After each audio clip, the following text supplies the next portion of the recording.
तो नमस्कार दोस्तों, कैसे हैं आप सब लोग। उम्मीद करता हूँ स्वस्थ होंगे, व्यस्त होंगे, ज़बरदस्त होंगे। तो साथियों, आज बात करेंगे, जैसा कि आप सभी को जानकारी है कि छत्तीसगढ़ सरकार की तरफ से माननीय सुप्रीम कोर्ट में एक एसएलपी लगी हुई थी, जिसकी सुनवाई 15 जुलाई को हुई हाल ही में। उस पर चर्चा करेंगे कि आखिर उसमें क्या हुआ, उस सुनवाई में क्या हुआ और आगे उसमें क्या हो सकता है और अब आगे उसमें क्या डेट मिली है। इन सभी बातों पर इस वीडियो में चर्चा करेंगे। सभी से रिक्वेस्ट रहेगी वीडियो में अंत तक बने रहें और जो भी साथी चैनल पर पहली बार विजिट कर रहे हैं वो चैनल को सब्सक्राइब कर लें और बेल आइकन को हिट कर लें, ताकि इस संबंध में आने वाले जो भी अपडेट्स हों वो आप तक समय से पहुंचते रहें। तो साथियों, जैसा कि आपको जानकारी है कि जो छत्तीसगढ़ की भर्ती 2023 वाली है, उसमें 2 अप्रैल को जो निर्णय आया था माननीय छत्तीसगढ़ हाई कोर्ट का, उसको उस निर्णय को चैलेंज करते हुए बीएड के नवीन कुमार करके पहले ही एक एसएलपी लेकर के सुप्रीम कोर्ट में जा चुके थे, जिसकी सुनवाई 3 जुलाई को हुई थी और उसमें डेट भी 28 अगस्त मिली हुई है सुनवाई के लिए। 15 जुलाई को जो छत्तीसगढ़ हाई कोर्ट की छत्तीसगढ़ सरकार की एसएलपी, जिसका डायरी नंबर 23-565 है 2024 करके है, वो मामला लगा हुआ था, जिसकी सुनवाई 15 जुलाई को हुई। और हालांकि सुनवाई जो है ज़्यादा लंबी नहीं चली, 10 से 15 मिनट सुनवाई हुई, जिसमें पूरी तरह से जो डीएलएड का पक्ष है वो मजबूत दिखा। बीएड के वकीलों में जैसा कि मैंने पूर्व की वीडियो में आपको बताया था कि ये जो मामला है छत्तीसगढ़ सरकार की एसएलपी का, ये इसमें जो है डेट मिलनी ही तय थी। मैंने बता दिया था कि इसमें डेट मिलेगी, ज़्यादा कुछ होगा नहीं इस एसएलपी पर फ़िलहाल 15 जुलाई को। और एग्जैक्ट हुआ भी यही कि बीएड जो धारी हैं, जो बीएड की तरफ से जो वकील, सीनियर वकील उपस्थित हुए और जो छत्तीसगढ़ सरकार की तरफ से जो सरकारी वकील उपस्थित हुए, उन्होंने इसमें जब देखा कि हमारी एसएलपी ये खारिज हो सकती है, तो उन्होंने कोर्ट में यही कहा कि जो इससे संबंधित और केस गए हुए हैं इस भर्ती से, 5-6 एसएलपी जो लगी हुई हैं, उनकी सुनवाई भी जो है 28 अगस्त को माननीय सुप्रीम कोर्ट में धूलिया सर की बेंच में लगी हुई है। तो हमें इसमें डेट दे दी जाए और तब कोर्ट ने भी माना कि उसी समय जो है इस केस की जो है सुनवाई 28 अगस्त को ही इन केसों के साथ ही एक साथ हो जाएगी।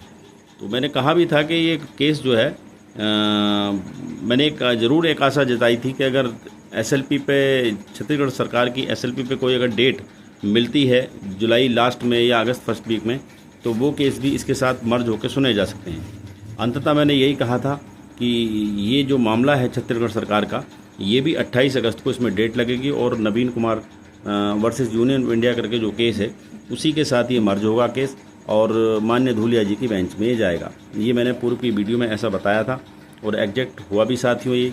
आप समझते हैं कि इसमें लगातार जो बीएड है वो तो रामशरण मौर्य वाला केस को लेकर के आते हैं कि रामशरण मौर्य वाले केस में जो है माननीय सुप्रीम कोर्ट ने जो बीएड को है वो वैलिड क्वालिफिकेशन माना है, यानी एनसीटी के गजट को मान्य किया है।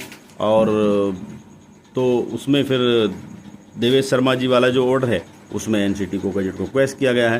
तो इस तरह से एक ही कोर्ट जो है एक ही मामले पे दो ऑर्डर नहीं दे सकती, एक में उस नोटिफिकेशन को सही ठहराए और दूसरे में उस नोटिफिकेशन को गलत ठहराए, ऐसा नहीं हो सकता। एक्चुअली हुआ ये कि रामशरण मौर्य वाला जो केस है उसका चर्चा पहले भी होता रहा है, बिहार वाली एसएलपी में भी हुआ और अभी जो 8 अप्रैल को जो माननीय सुप्रीम कोर्ट का ऑर्डर आया था जो मध्य प्रदेश क्लैरिफिकेशन याचिका, उसकी सुनवाई करते हुए उसमें भी रामशरण मौर्य वाले केस का जिक्र हुआ था। तो धूलिया सर अच्छे से जानते हैं कि रामशरण मौर्य वाले केस में जो है एनसीटी का जो गजट 2018 वाला यानी 28 जून 2018 का वो चैलेंज नहीं था। तो वो जानते हैं इस चीज़ को, उन्होंने पहले कहा भी है इस चीज़ को। तो आपने देखा होगा 3 जुलाई की जो सुनवाई हुई थी उसमें भी उन्होंने स्पष्ट तौर पे जो है कहा था कि हमारे जो पूर्व के ऑर्डर हैं, चाहे वो 11 अगस्त 2023 का हो या चाहे 8 अप्रैल 2024 का हो, उसे हम कोई भी इंटरफेयर उसमें नहीं करेंगे। बीएड लगातार ये कह रहा था कि जो मध्य प्रदेश क्लैरिफिकेशन का जो ऑर्डर आपने दिया जो रिव्यू किया उसमें हमें कोई ना नोटिस किया गया, ना हम उसमें वहाँ पे हम शामिल थे। तो इसलिए हमारा मैटर जो है अलग से सुना जाए, इसको इस तरह से उन्होंने प्रोटेक्ट करने की कोशिश की है। और साथ ही पता नहीं जो वकील रहे बीएड के, उन्होंने ये कहा कि 11 अगस्त 2023 का जो निर्णय है माननीय सुप्रीम कोर्ट का, वो बीएड को प्रोटेक्ट करता। अब ये तो समझ में नहीं आया भाई किस तरह से प्रोटेक्ट करता है, जबकि उसी के द्वारा 28 जून 2018 का गजट जो है क्वेश किया गया है और उसी के आधार पर जो बीएड को 1 to 5 से बाहर किया गया है। तो साथियों, मनदीप काल्ला जी ने लगातार जो डीएलएड की तरफ से सीनियर एडवोकेट थे, उन्होंने लगातार काउंटर किए चीज़ों को। उन्होंने बताया कि जो बीएड का मामला है ये जो है इस तरह से इनकी बहुत सारी एसएलपी इस मामलों को लेकर के खारिज होती रही हैं और ये मामला जो आप डिसाइडेड है। और रामशरण मौर्य वाला केस आप जानते ही हैं कि जो है वो उसमें गजट नोटिफिकेशन चैलेंज नहीं था। और साथ ही उन्होंने ये भी कहा कि बीएड की तरफ से जो वकील बार बार यही कह रहे थे कि जो है ये रामशरण मौर्य वाले केस को नहीं सुना गया है और सारी चीज़ें उन्होंने इसमें रखी।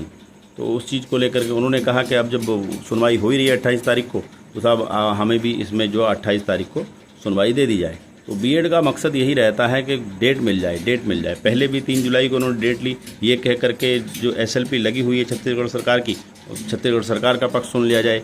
तो उस चीज़ को लेकर के डेट मांगी। अब डेट इसलिए मांग ली कि Naveen Kumar versus Union of India जो केस लगा हुआ उसके साथ सुन लिया जाए। तो ये सारी चीज़ें हैं, डेट मिलनी थी।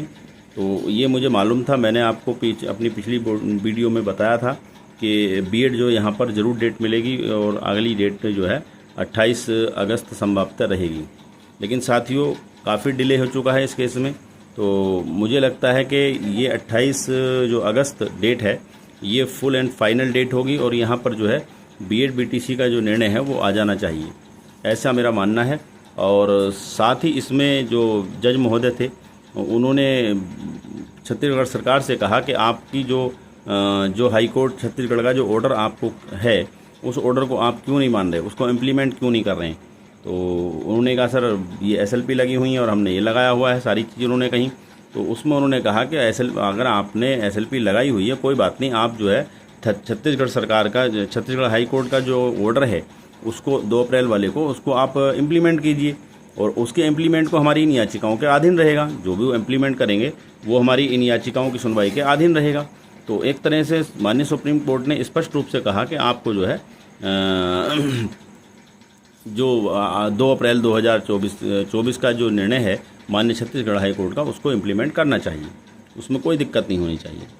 तो साथियों, कुछ इस तरह की ये उस दिन रही जो आर्गूमेंट रहे और जो सुनवाई चली, इस तरह से उसका निचोड़ यही निकल के आया कि बीएड जो है बीएड का पक्ष मजबूत नहीं है, कमज़ोर है और डीएलएड का यहाँ पर जो मजबूत है वो पक्ष जो है काफ़ी मजबूत नज़र आया।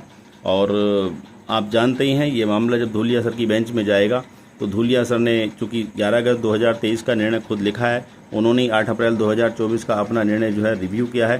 तो वो भली भांति जानते हैं, रामशरण मौर्य वाले केस को भी जानते हैं और सारी चीज़ें उनके सामने आईने की तरह साफ़ हैं। तो जाहिर सी बात है, देखते हैं फिर अब 28 अगस्त को क्या होने वाला है, क्या निकल के आएगा। लेकिन उम्मीद यही कर सकते हैं कि 28 अगस्त से आगे कोई डेट नहीं मिलनी चाहिए और निर्णय यहाँ पे पूरी तरह से हो जाने के प्रबल चांस हैं। तो ऐसे में इसी के साथ साथियों, वीडियो अच्छी लगी हो तो कमेंट करें, शेयर करें, लाइक करें। साथियों नमस्कार, धन्यवाद।